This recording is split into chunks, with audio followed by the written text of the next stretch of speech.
The America that I knew and loved was over if Obama got a fourth term, which is what it would have basically been. How Britain gets where it is right now, or America where it is right now, it begins with thanklessness. It begins with a society of people who do not honor God as God. That in itself is such a huge culture shock, isn't it? To know that the people that are the representatives of your country and your culture are the very thing that we used to loathe. Well, I'm going to take this in a more hopeful direction, because I'm going to remind you, people of this country have spoken, and they have spoken strongly, decisively against the evil in this country. This was a vote, not just for Donald Trump. It was a vote against everything woke, everything that the left stood for, everything that they have arrogantly forced upon this country. And as you have rightly pointed out, as America goes, so goes the world.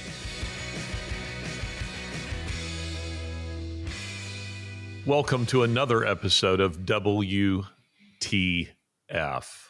the world of Taunton and Fox, or the worlds of Taunton and Fox, or the world according to Taunton and Fox, or the world taunted and foxed. And I'm joined by my friend, Laurence Fox, who is eating in front of all of us, not offering to share a piece of cake. What's going on, my friend? My favorite cake in the world. Hello, everyone. My favorite cake in the world is lemon drizzle cake. And Lizzie made the lemon drizzle cake. And because I haven't really stopped today, I'm using this opportunity to share with our audience her lemon drizzle cake. But, you know, if you're not smoking, you're eating. It's just one thing or the other. And quite frankly, I'd have no problem with you eating that cake if I had a slice of it right here that I could eat too. Lemon drizzle cake is good. And I got to tell you, a woman who will make you cakes, she's a keeper. oh my Lord. And that cake is so good. It is It looks really, it's so lemony. Oh, it's too good. And from the smacking I hear, it sounds moist. Oh, it's so good. Sorry, I'm going to stop the smacking. I feel a bit, modest. Nice swastika I see on your set. Oh, and Hitler on the other side. Well done. I might go to this camera angle. You know, it's so funny. These are books. I usually am changing out my books for Ideas Have Consequences according to what it is that I'm talking about. And I was recently talking about the claims that Trump was Hitler. So I put these books up here, and what amuses me is that people see these and think there's some kind of endorsement of Nazism. This bottom book with the big swastika on it is William Shire's classic, The Rise and Fall of the Third Reich, arguably the best comprehensive history of the Second World War, at least from the European point of view. But yeah, I got a swastika up here. I got a swastika up here, and I got one. To woke people, it will just be it's a triggering offence, which you'll call. Of course, and it's very hurtful that you would do that week in, week out. You do it, and you know, well, we're trying to bring the world, according to Taunton and Fox people, not like your Nazi memorabilia auction. I mean, show some respect. Some respect. We're having respect laws bring into the UK, so you need to maybe read some of them and become more respectful, because respect is what's important in this world. We need to respect each other because respect is so important. Respect. That's what we need to do. Respect, do not offend, die, kill your old people. That's where we are. How's America? Arresting people for posting memes, arresting people for saying things that the regime doesn't like. That's showing a lot of respect for the people. You know what I thought we might do today? At least this is a good place to start. I know it's not the case in, by the way, I have to stop right now. Aren't you on some kind of, I saw that you posted on Twitter something about you're getting into shape, and you're going to look like, you said, The Rock. When you're done, you're putting up barbells, and you're going to, start, doing push-ups and planks and all these things. And then this show begins with you first eating cake and now lighting up a cigarette. What the hell is going on with that? Well, that's the whole point, isn't it? because I smoke, I drink, I eat cake, and once or twice a year, usually for a period of 2 or 3 months, I decide that I have to give my body something to do. And it's been quite good over the summer because I've been working outside and doing stuff like that. So I've been active and I've enjoyed it. But now that it's got cold, I'm not one to go, oh, I'll go and do something in the cold other than walk the dogs. So I've decided that I will get myself into shape again, which I quite like doing. I always find it odd that I don't get myself in shape and stay in shape, but then I love my vices. So it's like a little scales, which tips very heavily in the favor of gin and cake and cigarettes. But, no one's perfect, are they? Do you think you'll cut back to like maybe 3 packs of cigarettes a day? Well, you know what? I don't want to complain, but in the budget, this pouch of tobacco used to come in a beautiful green, and it used to say Golden Virginia, and it made me think of America and tobacco plants and all that stuff. Now it's just got a picture of smoking clogs your arteries, and all of them have the same thing. And do you know what this cost me? Thanks to our new socialist government's budget, £58 that cost me. That's probably, I don't know, 3 or 4 days. I mean, I smoke a lot, but this desire to tax you out of bad habits is, I suppose it's laudable on one level, but on another level, it's like, get out of my life. Please, just get out of my life. Every time you come anywhere near my life, you cause a problem. We had this guy, while I was waiting to log on with you, I just went on social media and I saw this guy. There's a British MP, British, and I say that in the loosest sense of the word. Sorry, I want to get positive, by the way, but I just got to get this off my chest. Asking in Parliament for blasphemy laws to be brought in the UK, for Sharia law to be brought in the UK, and the British Prime Minister didn't disagree with him. Didn't immediately stand up and say, no, the unwritten United Kingdom Constitution is, centered around free speech. We care about free speech in this country, but no, he was advocating for this guy who he doesn't even sound British, vaguely British, and he's pretending, using the fig leaf of Abrahamic faiths to say, you can't insult the Prophet Muhammad, and the Prime Minister ended up by saying we all need to stand up against Islamophobia in all its forms. And I just went, I can't deal with this anymore. So, that's why I smoke. So hopefully by 2055, I'll be in a hole in the ground. Anyway, that was the lengthiest justification of smoking that I've ever heard. I think you could have just said, I like it. I think we'd all. There we go. I think we all will accept that. But I'm looking forward to seeing what you look like in, I don't know, maybe 6 weeks, with this P90X kind of plan that you seem to have going. I wondered if we might today take a few moments to seriously reflect on the things we're grateful for. This week is Thanksgiving week for us. Thanksgiving is this Thursday, and this will be posted the day after Thanksgiving, but it still seems to me to be an appropriate thing for us to do. And what we do in my family, it's a tradition in my family, is on Thanksgiving, after the Thanksgiving meal, we go around the table, and it's quite moving, actually. It's there's some real fun in it, but there's also some tears that are shed every year, where people reflect on the year and they say the things that they're thankful for. And I always think that it's worth taking an inventory from time to time of our lives and giving thanks, and not to some vague deity, but giving thanks to the Lord God above. So what maybe are some things that you're thankful for? I am hugely thankful for everything in a way, because even the suffering that one goes through in life is informative, isn't it? It teaches you something. So I'm very grateful for all of it. I'm particularly grateful having, on a personal and selfish level, having had this neck operation last year and just I had this shoulder rebuilt after a motorbike crash, and this one is not great. And, starting to do some exercise. I'm grateful for the fact that my body still works, Yeah. like it still works.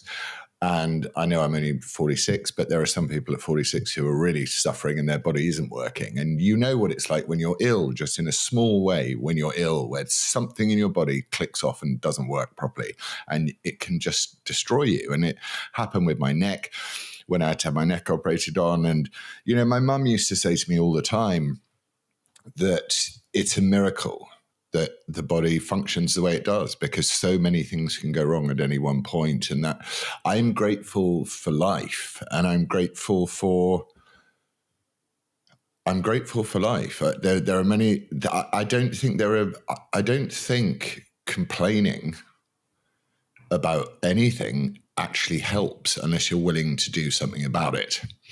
So I'm grateful that my sons are healthy. I'm grateful that Lizzie is so sane and, makes amazing cakes. I'm grateful to have found your friendship and Laurie's friendship and your family's friendship over the last year and a bit. And I'm grateful for the people that really matter in my life. I'm grateful that my father is in good health. I'm grateful that everyone in my family, which is a large family, is in robust health so far. And I'm grateful that I don't, have to face war and bullets and guns. And, that even though we live in a terrible country at the moment, that I'm grateful that you can still fight back.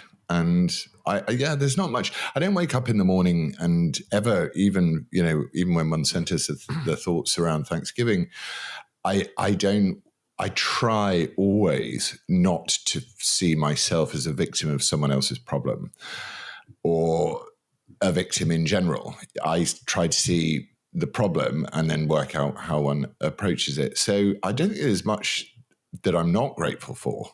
I think even to the point of being grateful for suffering, even being grateful for those periods in your life where you feel hopeless and then you come out of them.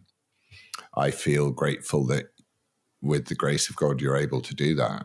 And I feel that that's a truly wonderful gift. And I wish it on everybody. What are you grateful for? Well, those are all really, really good things. And, I am very mindful of the importance of thankfulness. There are a lot of passages in the Bible that intrigue me, but one in particular that I've spent years reflecting on, and in doing so, I'm always mining something a little different from it that I didn't see the first time around. And that is Romans chapter 1, where the Apostle Paul is laying out how societies, any society, how societies go off the rails. What does that look like? Where does it begin? And I can't help but focus on this thing in particular. In chapter 1, verse 1, he says this: the wrath of God is revealed from heaven against all ungodliness and unrighteousness of men, who by their unrighteousness suppress the truth. For what can be known about God is plain to them, because God has shown it to them. For his invisible attributes, namely his eternal power and divine nature, have been clearly perceived ever since the creation of the world in the things that have been made. So they're without excuse. Although they knew God, they did not honor him as God or give thanks to him, but they became futile in their thinking, and their foolish hearts were darkened. Claiming to be wise, they became fools and exchanged the glory of the immortal God for images resembling mortal man and birds and animals and creeping things. It's fascinating because it's exactly what we're seeing. And he says, where it begins, how a Britain gets where it is right now, or America where it is right now. And we're hoping that we're going to see some dramatic changes in this country, or a North Korea or a China, or you name the country. Is he says it begins with thanklessness. It begins with thanklessness. It begins with a society, a people who do not honor God as God and who do not thank him for the things that he's given to them. And there's this wonderful scene in Daniel chapter 4 where King Nebuchadnezzar, one of the great, Babylonian kings, steps out onto the rooftop of his palace, kind of his terrace, and he looks out on the city of Babylon and he says, "Look what I have created with my own hands." And God's judgment fell upon him in that very instance. And so, boy, you better believe I'm very mindful of the fact that we need to give thanks. And one of the things that you said that is really quite profound and so very true is even giving thanks for our suffering.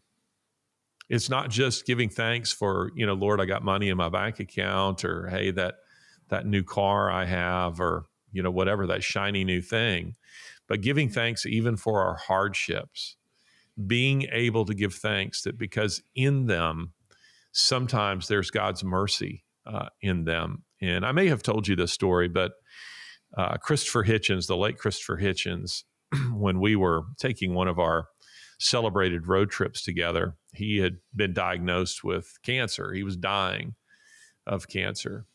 And he said, of all the Christians that I know, and he was an atheist, of all the Christians that I know, they all texted me or emailed me or called me to tell me that they were praying for my recovery. And he said, you alone did not do that. Why is that? And I said, because Christopher, I think your cancer diagnosis is an act of God's mercy. And he practically, jumped at that. And he said, how so? And I said, because God could have grabbed you by the shirt collar and pulled you into eternity, just as you are. And that's not the way you want to face him.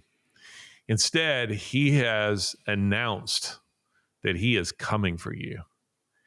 And he's given you time to reflect on, is this the way you want to meet him? So I said, I look at this as an act of God's mercy. I look at your present condition as something to be thankful for, rather than you facing him as an atheist. You do have the opportunity to repent and to change. And anyway, in my own suffering, I have found many things, particularly in retrospect, to be thankful for because of the things that I learned in the midst of my own suffering, that I'd love to say that if you had given me a book, I could have learned it. But the reality is the only way I was going to learn it is through my own suffering. So I'm so grateful to God. I'm not grateful to some vague deity. I'm an atheist concerning all gods save one, and that is the person of Jesus Christ. That is the Lord God of the Bible. And I'm so grateful. One of the things I'm maybe most grateful for in this particular moment is he has given a stay of execution to this country. And I do hope that in this election, I don't think politics, nations are saved through politics, but I do think they're an important stopgap and can play an extremely important role in, for instance, in our own country, in the mutilation of children and open borders and advancing Marxism and a hostility towards the America, all these things, and the globalist agenda can be rolled back. So I'm incredibly grateful. This Thanksgiving, when our family gets together, I want to point out, guys, you have no idea. We have dodged a bullet, and let us for the next 4 years not waste time with that. I'm grateful for my wife. Lori is a wonderful, wonderful wife to me. She loves me. She takes care of me, her. And my children, I have wonderful children. I'm so grateful that when we sit down at Thanksgiving, our debates are about football and things of that nature, because all of my children, they're all Christians. They're all thoughtful. They're all very committed and successful and happy. And those are all things that I'm incredibly grateful for. It's so just listening to you talk about the things you're grateful for. They are, even on a really small level, it's difficult to put the concept of Thanksgiving outside of yourself.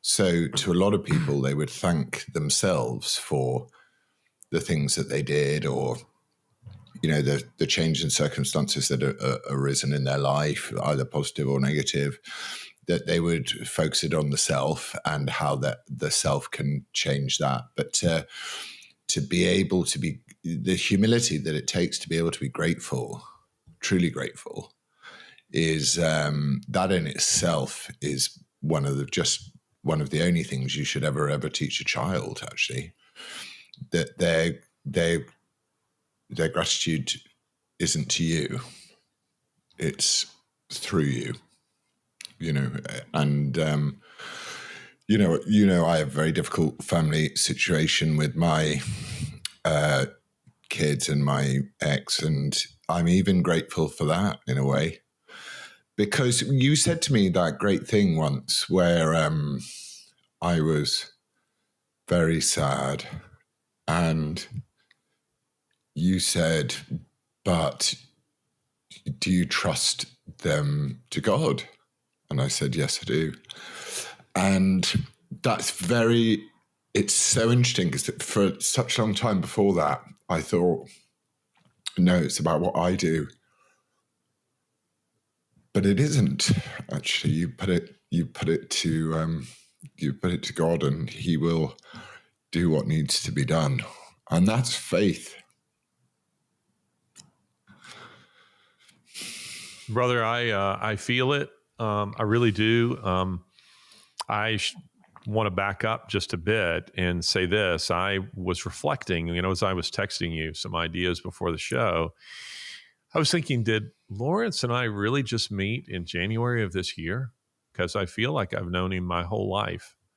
I thought, was it really January this year, or was it like 10 years ago that I bumped into him in that hotel? It's so strange. Brother, I'm so grateful for your friendship. I'm grateful for who you are.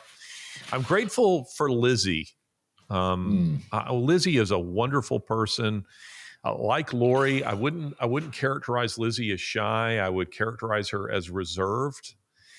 She doesn't demand the spotlight. She doesn't want it. She doesn't need it. She's very comfortable in who she is. She is such a wonderful support to you, such a wonderful match for you. And I'm grateful for your recent engagement. I'm sorry that we couldn't be there. But I'm so grateful for the things I see happening in your life, and what you're talking about there with your children. My thought in that moment was, there are things that we just simply, we can't control. We cannot control other people. We can advise them. We can hope for change. We can, maybe influence them in some way through conversation or persuasive speech and reasoning. But at the end of the day, they're going to do what they're going to do. And there comes a place where we have to say, Lord, I am handing this over to you because I can't control it. And that was what I had in mind when I was thinking of your children is, Laurence, I watch and I see that you do all that you can do, that you adore your children. You want the best for your children. But at the end of the day, there comes a place where you have to say, Lord, there are things here that I simply cannot control. And I trust you. I lean into you. And while I don't fully understand everything that's happening here and why it's happening or how it's going to turn out, I do trust you. And I feel that way about my own children. I feel that way I now have three grandchildren. I have three granddaughters, which is pretty incredible. And I have Sasha, who you've not met, but I would like you to meet sometime. She is now expecting in January a little boy to come along. It's about darn time. I'm ready to see some little boys, join this family. It's so funny because until we adopted Sasha, we had all boys. And now, we have a generation of granddaughters, who are coming along. So I'm glad to see some grandsons to carry on the traditions. But, brother, I'm grateful for you, and I'm grateful for your stand. I'm grateful for your courage. I'm grateful for your friendship. You've been a great encouragement to me over the course of this year. You've been a great friend to me, Lizzie too, and to Lori. And it's been fun. And I'm looking forward to all the mischief that we're going to get into in 2025. And and beyond. By the way, I want to say this. This is kind of a fun sidebar. But I started watching, I think I told you, the reboot. I want to come back to things we're thankful for, but I started watching the reboot of The Day of the Jackal. And some of the people here won't know this, but that's based on a 1971 novel or something by Frederick Forsyth, who is a terrific novelist, the spy thriller genre. And thanks to you, I met with Frederick Forsyth earlier this year, who's like 85 now, very elderly. And so now there was the old movie, the original movie, which starred your uncle, Edward Fox, as the Jackal in the original. And so I was looking forward to seeing this reboot that stars, what's his name, Eddie Redmayne, and some woman who's is not really familiar to me except from this. But immediately when I started watching it, I was going, they've eliminated the LaBelle character. LaBelle was, he's played by Michael Lonsdale in the original. He's the French policeman who's tracking down, the Jackal, and it was played brilliantly by Michael Lonsdale. Now they have a sort of a DEI replacement in there, and she's, first of all, terrible. You don't like her. You're not rooting for her in any way. And she comes off as entitled and like, how did you get this role in the first place? Well, probably because of DEI. But as I was watching it, I was thinking, Laurence Fox should be in this, either as the Jackal or as LaBelle. You could have played either one of them brilliantly. But I kept thinking this series would be 10 times better if you had Laurence Fox in it. But unfortunately, you refuse to have gay sex with a lot of directors and things of this nature. And therefore, you were canceled and you didn't get it. Frankly, I wish you'd have just gone ahead and bent over and did whatever it took, because then this would be a better series. Wow. Thanks, Larry. I wish I'd taken one for the team as well. The interesting subclause to The Day of the Jackal was, when was it made, just so I can be accurate? 74 maybe? Yeah. So I think, and please correct me if I'm wrong, Dad, correct me if I'm wrong, I think in 1969 my dad gave up acting completely because for his own reasons. So he was the most wanted actor, certainly the most wanted British actor of his time. And so that part would have gone to my dad, which is ironic and interesting in its own right, and gave my Uncle Edward a career that he hadn't previously had. Sorry, Uncle Edward, you're great in the film, and I think you're a great actor, but that would have gone to my dad, that part. But my dad was off doing other things. You're right about the DEI hire, because I encountered this, and it was one of the main reasons why I actively wanted to stop creating with other people in show business.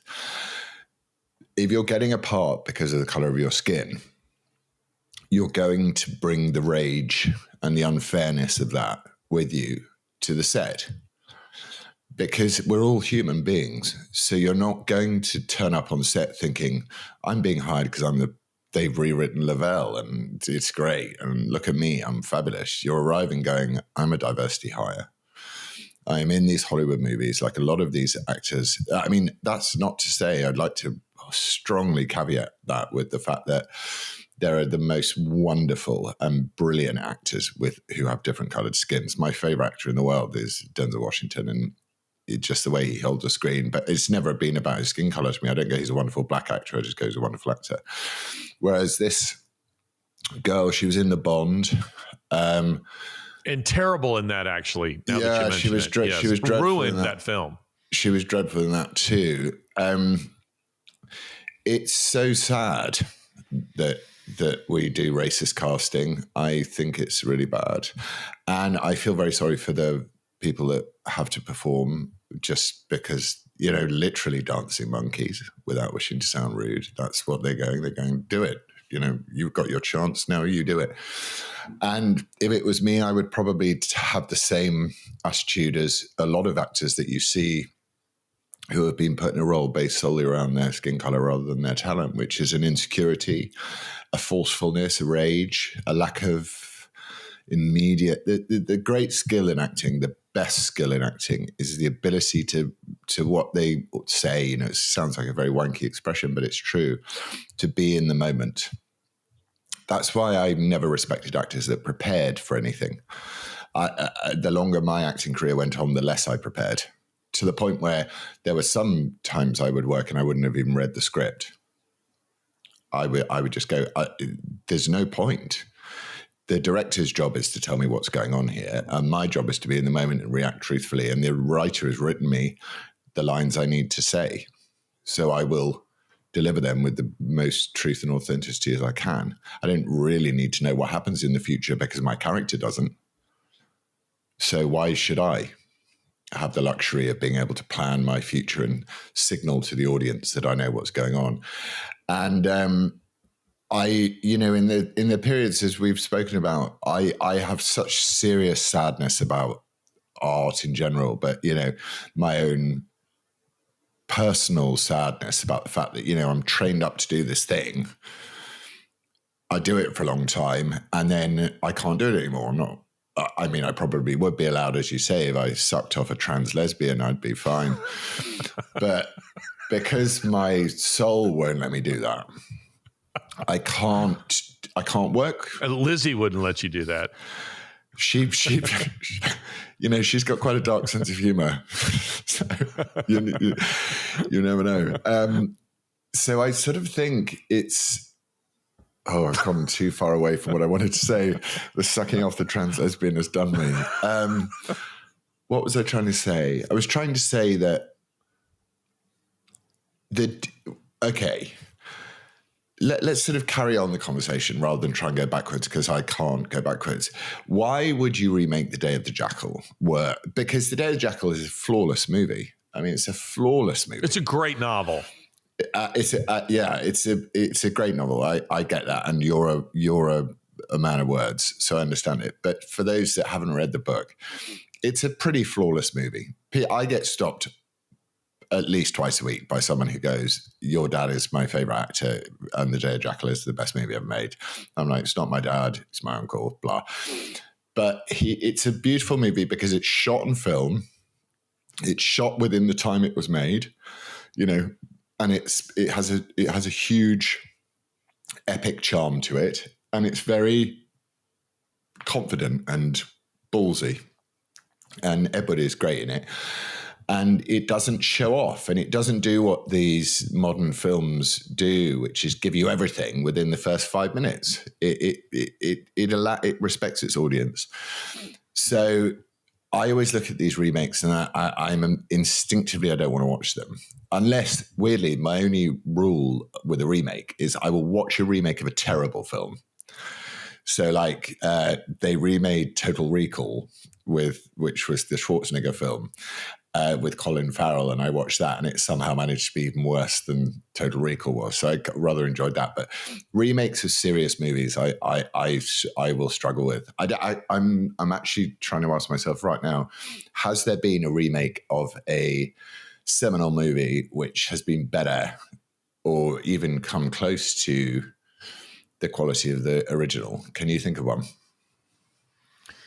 No, I can think of one where the movie was better than the book, and that almost never happens. Usually the books are way, way better, just because a movie can only be 2 hours and doesn't have the same kind of development. But I can't think of a remake. There probably is one, but I can't think of one where the remake was better than the original. They've remade so many things, and I wonder if it's emblematic or symptomatic of our time that we're treading water. Maybe Les Mis. Les Mis, there's been so many iterations of Les Mis. There's been like 30. Did you know there's been like 30 movies? Are you talking about the musical version? Yeah, I don't think the musical on the London stage is absolutely fantastic, and the the lyrics of the songs preserves the Christian nature of that novel, which is quite amazing when you think about it. But I don't much care for the Russell Crowe, Anne Hathaway, Hugh Jackman musical version. I can think of a couple of others. The Liam Neeson one with what's his name? Jeffrey Rush. Is that the guy's name? Yeah. That one I think is better. They tried to destroy his career as well, didn't they? Jeffrey Rush. They sure did.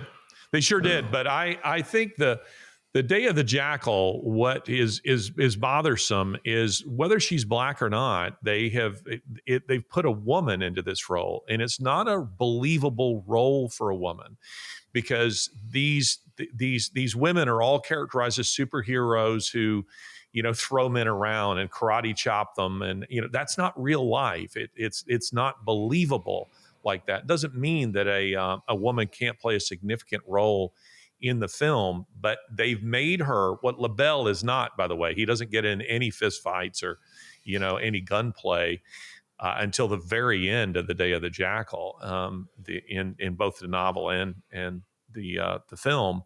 But they have this chick. She's like, she's like a Marvel superhero. She's throwing men around and chokeholds, and and you look and the guy she's beating up looks like he weighs about 240 and could snap her like a twig. But that's not the way they're playing it. And I watch that and I go, that is not real life, and I find it annoying because it's just simply not believable. I want to say this, something that Forsyth said that you might find interesting. You probably already know it, but maybe not. He said that they chose Edward Fox as the actor because they were considering like Sean Connery and some other people. And Zinnemann, I think is his name, the director, said that they needed an unknown because the jackal is unknown. And even when the movie ends, I don't know if you remember that final scene in the original, they're burying him and they're saying, we don't even know who he was. Was he British? Was he Irish? What was he? What was his real name? Who was this guy? He's completely anonymous. And they decided that could not be carried off by a well-known British actor. They needed an anonymous guy to play the role. Which is so respectful of the audience. In a way that women throwing 250-pound men around is not. That's the other thing which I think is really, I don't want to moan on show business because it sounds like sour grapes, but I used to believe, or at least I could suspend my disbelief, which is all you really want to do. It's a sort of sober and judicious person's way of getting high, going to the film, to the pictures, to the movies. It's a way of living in another person's world and believing it, suspending your disbelief, putting yourself outside of yourself for a period of time. And the minute you get a girl like chop kicking, drop kicking, doing all that. I mean, there's the famous Roger Moore thing in Bond where Roger Moore just refused to do stunts. He just went, I'm not doing stunts or fights. I can't be bothered. So the Roger Moore chop got invented, where he just walks up to people and I can chops picture them. it.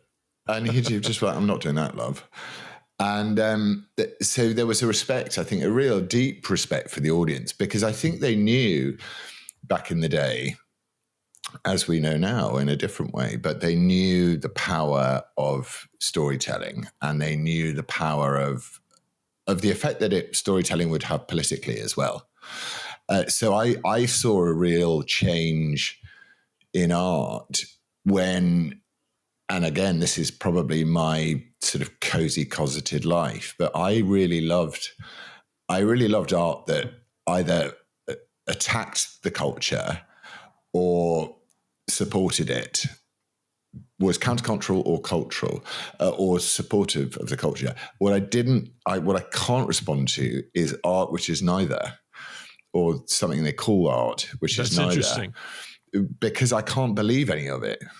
So I can believe in Tom Cruise and going, yeehaw, Jester's dead. I can believe that, because I can believe that a gung-ho American pilot would do that. And even the sort of over homoerotic scenes of them sort of spinning volleyballs around while wearing almost nothing with their little grease. But I can believe that these sort of best of the best pilots would have done that sort of thing. I believe it. And I know it's filmic and I believe it. And I can believe this is England, you know, this very dire, grungy view of how terrible Britain is. And these certainly TV shows and in other cases films. There was a film called Scum, which was brilliant about football hooligans. And it was so visceral in its hatred of the culture that it was made in, because I could understand it. But what I can't understand is forced diversity casting, which I think is ridiculous because it's racist, and I don't like that. And then the idea that you can just swap out a woman with a man from, you know, even young people, I think, will have heard of Frederick Forsyth as a novelist, you know, to just kind of rejig his novel because what the hell, you know. And Eddie Redmayne, really. And then in the real world, Eddie Redmayne has committed more sins than I have. He's transed himself for a film, which is very uninclusive to trans actors of whatever they are. So, you know, he really should be on an apology tour still for the Danish girl, but he isn't. So it's kind of, there's an unreality to movies now that you can't really escape, and therefore you don't want to watch them. So, and I don't think many people do watch them. I've been seeing little clips of Wicked. They've been I think they made a film of Wicked, the musical. And it's basically like a therapy session for Ariana Grande, excuse me, and her co-star. And they just talk about how wonderful they are. And I just think no self-respecting actor should do that. Don't talk about how wonderful you are. Talk about how terrible you are and let the audience think you're wonderful. Don't go, because they think the film was made for them to make them feel better about the fact that, you know, they've broken a glass ceiling of some kind or something. It's like, no, the film is made so someone with a terrible life or a wonderful life can suspend their disbelief for a period of time to just imagine for a second that they could be brave in a situation, or whether they would be cowardly in a situation, or how they would behave in a situation. Now films are, I mean, they're just circle jerk wank fests to me. I can't. I was really excited about seeing The Joker, and then no, Joker's not very good. I will see Reagan when it comes to the smaller screen because you know, I'm interested. But I've been told by I think you that it's pretty formulaic, and they don't emphasize the important moments. It's just like doosh doosh doosh doosh doosh doosh doosh is what Reagan did. It's worth seeing, but yeah, continue. So I don't know. I think that I was speaking to Calvin earlier, and I was, you know, he was being a bit sort of hopeless about stuff, and I was saying, you know, without wishing to sound trite and crap, that the Lord works in mysterious ways. That actually you may not know, and we may not see what it is that is going to turn this huge over obsession with the self around, but it could be anything. It might be a movie. It might be a cryptocurrency. It could be anything. A world war. Yeah, I mean, if they have their own way, it'll be a world war. Yeah, but I think I've been listening to Ukraine is now officially, more people have died in Ukraine than in the battle for Ukraine than died at the Somme in Verdun in Stalingrad, you know. And we got British politicians stood up going, we'll never give up. We'll carry on supporting you.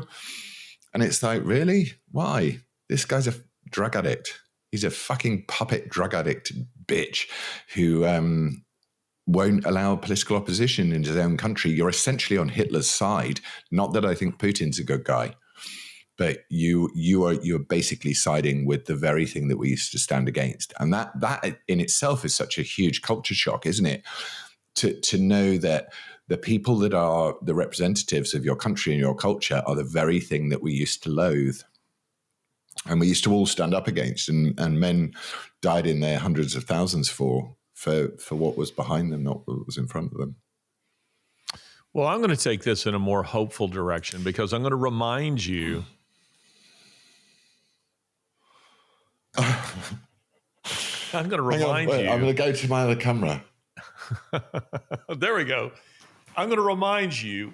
Yes. I'm going to remind you that the people of this country have spoken, and they have spoken strongly, decisively against the evil in this country. This was a vote, not just for Donald Trump. It was a vote against everything woke, everything that the left stood for, everything that they have arrogantly forced upon this country. And as you have rightly pointed out, as America goes, so goes the world. So Calvin, if you're watching, and I know you do, I know you watch every episode of WTF, my friend Calvin, we're gonna win this war. I mean, we already know.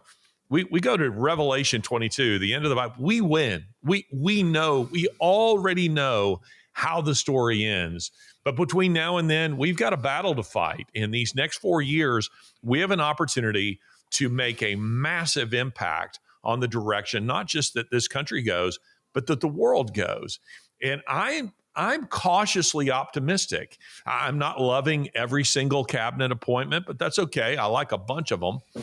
And I like the course that they've set. I like the things that I'm hearing out of the Trump camp. I think people are invigorated. Yesterday, somebody tweeted and Elon Musk retweeted it, but I thought this is so true. Hence the reason I saw it is someone has said, does it feel to you, and I'm paraphrasing because I don't remember the exact words, but does it feel to you like suddenly this country is coming to life once again? And Musk retweeted it and said, yes, and it does. It's true.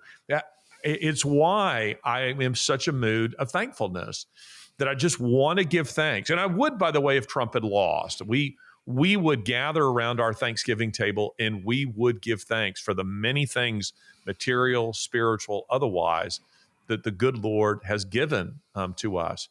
But all the more so right now, because we were headed off a cliff.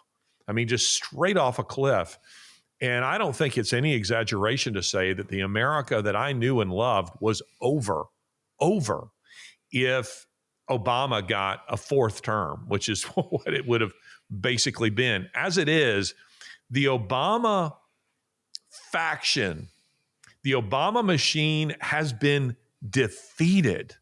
They have been defeated. And this time around, you get the feeling that Trump is not so naive. His cabinet appointments are different. He is not going with a bunch of Washington insiders. He is already announcing that he's basically going to start purging government of all of these insidious sleeper cells that effectively weaponized government against him in his first term. I mean, that's what Obama had done. Not this time around. And I think we're going in a very different direction. You know, I love that he announced that on day one, they're purging the military of trannies. So they're gone on day one. I mean, I love that. I love that he tweeted a couple of days ago, and it's not the full story as I know as well as anyone. But still, I like the sentiment here. He's going to slap a 25% tariff on Canada and on Mexico if they don't close their borders and don't enforce their borders.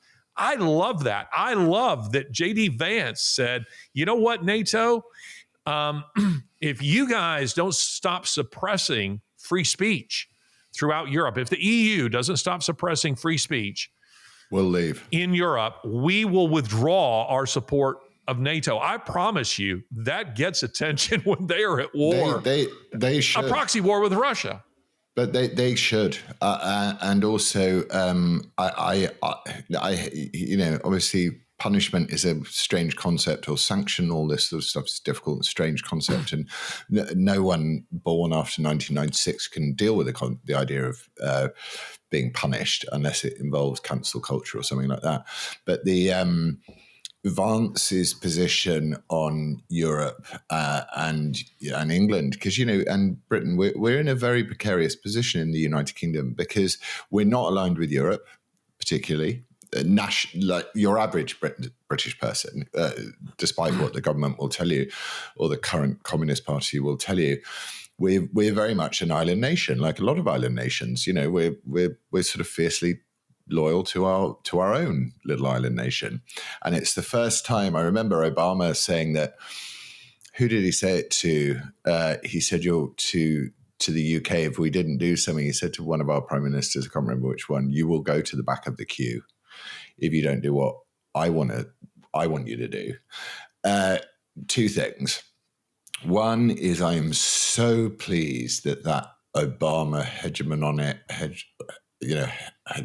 or whatever you call it is over. Mafia. Like, I don't think Obama could walk into a black college and not get booed by at least 25% of those students. I don't. I think his day in the sun and Michelle Obama's day in the sun about talking about how oppressed and racist her country is still after all these years from her $40 million mentions. It's over. And I want America and I want Trump to discipline the United Kingdom.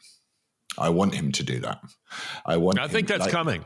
Just as he's doing with Canada and China and Mexico. And, you know, he quite rightly says a lot of it's about the borders, but he's also talking about fentanyl, which is, you know, the fentanyl stuff, which you'll know much more about than I do. But whatever I read and I hear about that, the fact that they will print this stuff into prescription pills, to everyday tablets, to everything, just to get people hooked on it, and it'll kill a certain number of people. I hope that Trump disciplines Britain in the way that Britain needs disciplining, which is you are a tiny, pointless island. The only thing you have, the only legacy you've given the world is your mind. You have one of the greatest minds ever, the greatest intellect. The collection of intellect in Britain is fantastic. That is what you have to offer the world. You do not have, you are Harry Potter to America's rock, you know, and Harry Potter is useless. Now, Harry Potter's a bad example, but you're Stephen Hawking to America's Sylvester Stallone, you know. So you need me. We need each other. So if England decides that it wants to, and if Britain decides, well, it's not decided, it's being decided for us that we're going to go down this path, then I hope that we are savagely punished for it by Trump. And I hope that the same treatment meted out on Trump by that vile little Mohammedan ideologue, Sadiq Khan, is repeated onto him. He's like that Trump just goes what he's been saying, which is like, these people are losers. And you know what the great thing about Trump is? He's not a loser, because that guy got out there every day and he went and he won an election, and he didn't do it for himself. It wasn't for him. I'm sure that there's a part of him which feels like, oh, I'm so good at this. But he did it for his country, and he survived rifle bullets twice. He's survived the persecution of that Obama clique for years. He has been dragged through courts. He's been fined more. You know, I don't know someone who's suffered more publicly than he has. Obviously, people suffer more privately, and he's still kept on. And that is the spirit that typifies the West, like the best of the West. That's what it is. It's dogged. Churchillian. It's Churchillian. And you know, all of these people can run off to blue sky and, you know, talk about fagua. And but you know, we have in this very sort of disjointed, funny orange man, the cradle of democracy is left in his hands, and he's fought for it. And in Britain, we're giving it up by the day. And I hope he punishes us for it, but not punishes like an abusive relationship. Punishes us for our lack of wisdom. And I hope he says, if you're going to carry on shutting down free speech, if you're going to carry on embarking and, you know, recycling your weapons into this ridiculous meat grinder war, then I'm afraid that you're going to have to suffer the consequences of your actions. And he is the man that understands the crucial concept of Christian resistance to anything, which is deterrence, isn't it? It's beware of this. Beware of that. That's, you know, you read the Proverbs. It's strength. Like, yep. Yeah. And it's an understanding that strength matters. It's the only manifestation of force, which is sort of acceptable in this modern liberal dribby drab way, and Trump's going to bring it back. So I pray that we get through the next 60 days, because I saw a friend of mine sent me a message with Kamala on the internet today, and it was her. She just appeared from nowhere and was like, "Don't give up your spirit." Yeah, she's holding a bottle. They put a bottle of spirit.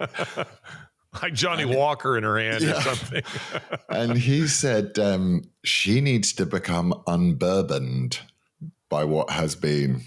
and I thought that was really funny. So, and then we'll have to see. But, these next, how is it 60 days? No, it's not. It's 30 days. How long is it now? Where are we? Yeah, it's about, we're looking at, it's about 60 days. Until he takes office. He takes January 20th. Right. So we just have to pray that we get there, because I'm sure it'll all be fine, but what the sun's doing. There may be attempts on his life. Well, yeah, but there may also be attempts on other nations. There may the whole idea of Britain, a British missile. A British Storm Shadow missile being fired into foreign territory. Can you imagine in Vietnam or in the Korean War, the British carpet bombing Beijing or Peking, as it was? It just wouldn't. You don't fight proxy war. You fight a proxy war for a reason. So you fight it on someone else's land. You don't fight it in the land. So the arrogance of our vile, despicable regime to allow our military hardware to be fired into the Russian motherland, I think, is absolutely appalling. Yeah, well, it does appear to me that there is an effort to try to provoke Russia into some sort of massive retaliation and thus leave Trump with a forever war, a war that he can't extricate the United States from. But I think Putin is a tyrant, but he's not stupid. And he's already given signals that he's prepared to talk with Trump. And I don't think he's going to take the bait. That's right. He said he'd only talk to Trump. I don't think he's going to take the bait. But I guess the real message I would want to send to anyone who's listening to us is just simply this. There's a lot of reason for hope, for cautious optimism in Trump's election. And not because, by the way, I put all my hope in Donald Trump. My hope is in Jesus Christ. It's not ultimately in any human being. But his election, to me, is a successful D-Day landing. It's Stalingrad. It's not the end of the war, but it is a huge turning point in the war against woke. And we must continue to war against woke, because woke is a mind virus. It is evil. It is the destruction of children. It is the destruction of families. It is the destruction of whole countries. And Donald Trump, while I don't think that Trump has a fundamental ideology that he's rooted in, he is anti-woke and he does love America. And J.D. Vance, who I hope will succeed him ultimately as president of the United States, he's an authentic conservative. He's an intellectual, and he gets it. So I see some really wonderful things coming. You went to hear someone that I'm a little envious, because I would have liked to have gone to have heard her myself, and that is Ayaan Hirsi Ali. How was that? She's incredible. She was, it's that sort of speak softly but carry a big stick thing. She's amazingly quiet, and reserved and quite shy, you sense. But her words they're a war cry. Certainly for Christianity. That was what she was saying. She said, without Christianity, it's all finished. It's over. And she She was so inspiring and so, it's so lovely to hear someone who's come from such a different world and been raised in such a different world to come to this place where she can talk, and it was deeply, deeply inspiring. She's a huge proponent of what I get attacked. I don't know for our American viewers or for whether it's a thing in America. It's becoming a bigger thing here. This idea between ethno-nationalism and civic nationalism, and I am a big, strong civic nationalist, or civinat, as I'm called when I'm attacked online by what I would call racists, who are ethno-nats and say you've got to get rid of all the white, all the brown people because our country is not our country unless we get rid of the brown people. And I'm like, no, our country's fine. You just subscribe to the values of the country, and it doesn't matter what color you are. It does matter what religion you are, actually, but it doesn't necessarily matter what your ethnicity is. And she was so inspiring. And then I asked her a question, which I said, why Christianity, and why is Christianity the answer, and what specifically about Christianity is the answer? I mean, it is why do you believe this is a specifically Christianity is the only way to solve this problem, and why only Christianity? And she was very, very good. And she didn't go into some long theological discourse. She just said, because it's the truth. She went, because it's true. And she said, you can tell it's true because it makes sense.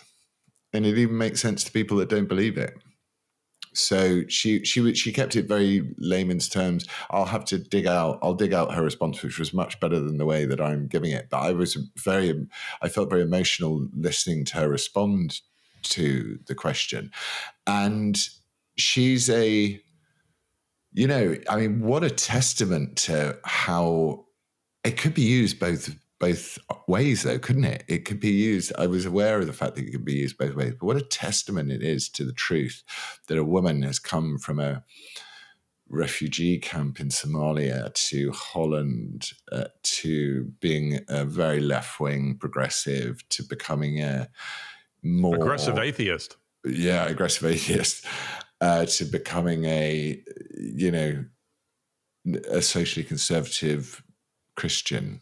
I'm just like, that's God's work, and that's what can be done for all of us. So it's very hopeful. On the other level, you could turn around and say she's a shapeshifter, which I'm sure the racist community would say, which is just like she's just jumping on whichever bandwagon she could get on. But she's a very, I always judge people I never judge people on what they have to gain from a situation. I always judge people on what they have to lose in any situation, because I think it's, you weigh up your losses much more than you weigh up your wins. And she had a lot to lose, and she's lost and she's won. She's literally lost part of her body. So I was hugely impressed. And Lizzie, weirdly, Lizzie and I were sat next to each other, and then we woke up this morning and Lizzie went, Ayaan Hirsi Ali is following me on social media. And I was like, she doesn't follow me.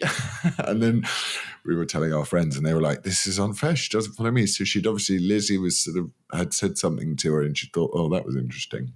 So yeah, amazing. Great to have her voice in the UK. Great to have this idea that these values are not restricted to your sex. They're not restricted to your skin color.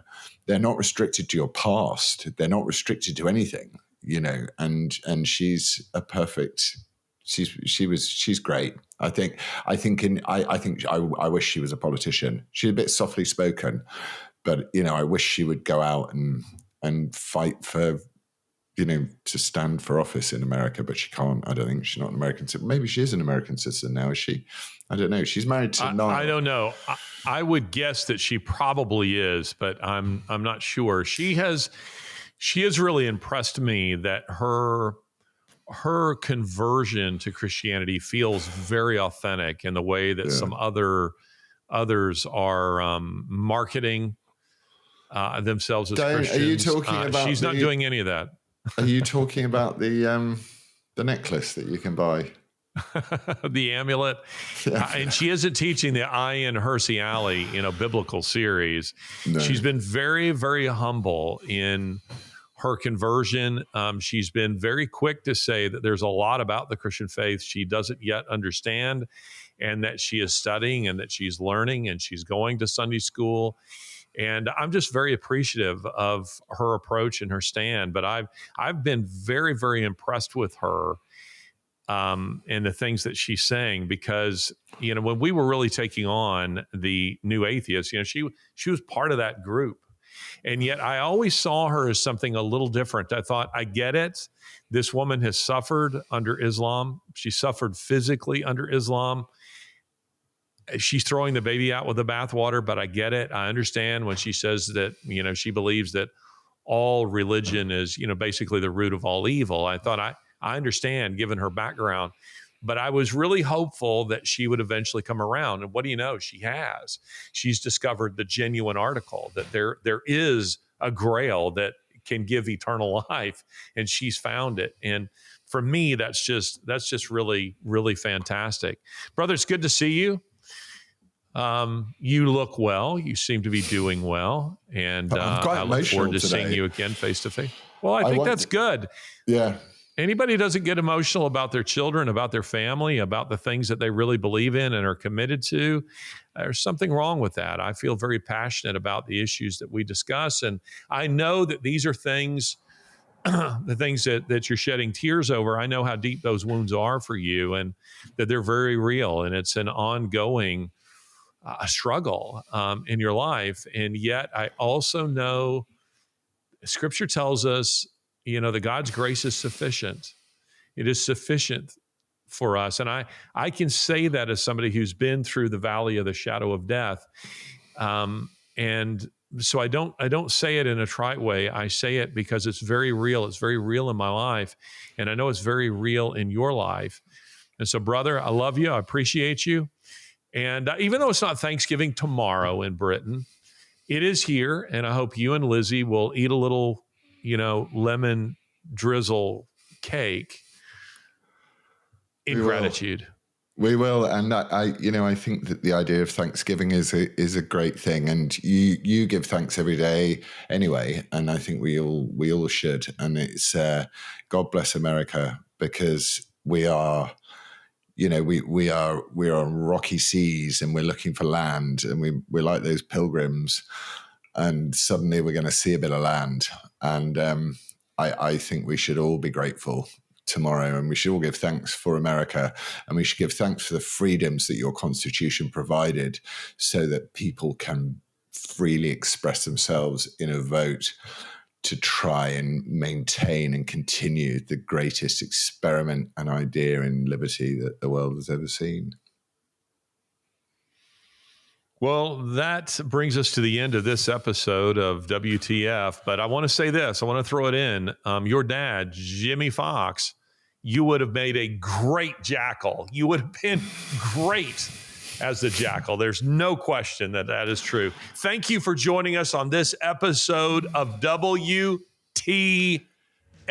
We need to work out like some sort of hand signal. So like they do what? WT. We will never be cheerleaders. We will never be cheerleaders. I love you, brother. Let's get out of here. Bye. Take care, my friend. We'll see ya.